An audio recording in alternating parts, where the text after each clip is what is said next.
So I don't know if I failed to mention the time oh God, so the time it started was like at 8 or 9 p.m. It was later in the evening, and it went until about 10:30, pushing 11. It went a long time.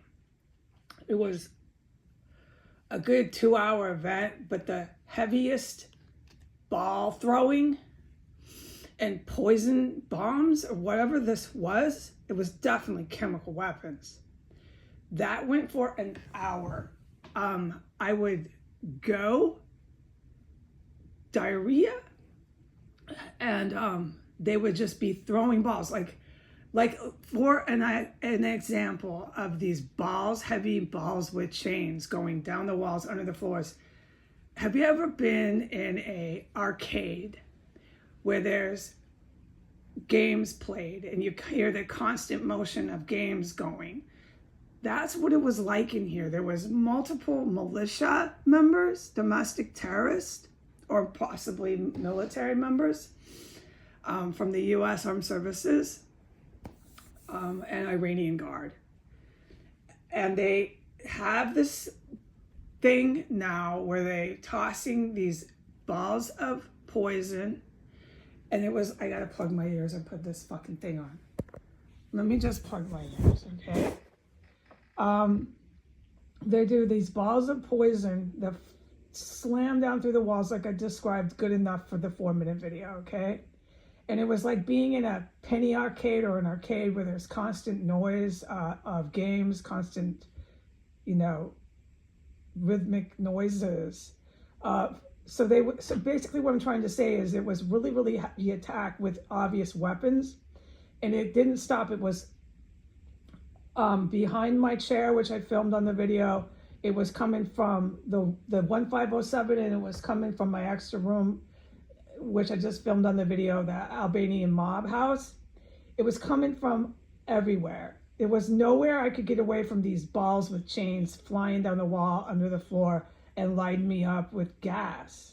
There was nowhere I could get away, and it was heavy like a penny arcade. It was really heavy, like there had to be at least 5 of these fucking guys doing it every few minutes. That's when I said that they took it there to this level.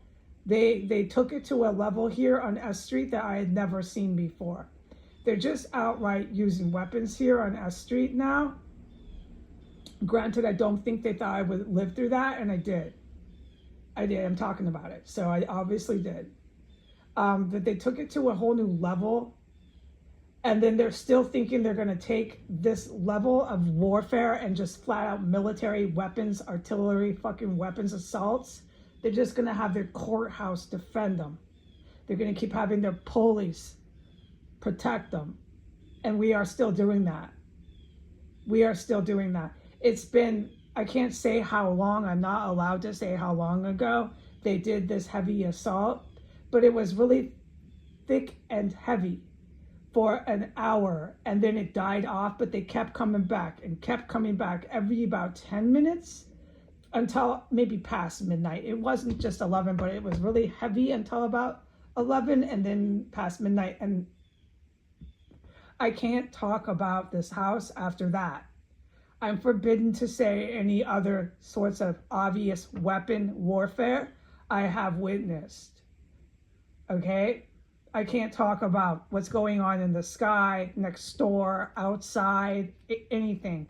I'm literally still unable to talk about anything, but now I'm sitting here going without water, and then I'm going to go without power, and then I'm just going to sit here. It's going to be dark, cold, filled with dead fucking bodies, breathing through my mouth, making YouTube videos for no goddamn fucking reason. It's obvious. Nothing's going to be done. I'm pretty upset. You're right. All right, so I can't talk about the mail. That still keeps coming here. Nope, Joe can't talk about it. My ears are plugged just to hold a train of fucking thought. All right, but the night that they did that, I could clearly tell where it was coming from because it's loud as fuck. And there's these balls shooting down your fucking wall with chains. They're rattling. They're every fucking 30 seconds to a minute, every minute to every 2 minutes, no less, no less. And there's multiple militia that have their hands on this, and it's coming from 1507, Al Mob, and 1507. Oh, both rooms. I'm talking, I doubled it. I repeated it twice because it's both fucking rooms. There's no escape. Every time I went diarrhea, I would sit back down, and within 2 minutes, I was up going diarrhea again. There was in the thick, heavy part of it, I was grabbing my gut, going, ha, with my mouth open. My eyes were bulging out. And I thought, they are going to fucking kill me in here. And then my green light was, whatever you do, do not run out of the house. Whatever you do. And it was even worse if I kept going out in the hallway. Well, that's where you smell all the dead bodies day and night. And that's where it's some of the worst shit that I witnessed is always going on. But I can't talk about it. So they're still doing this shit, but I'm not allowed to talk about it. Bye.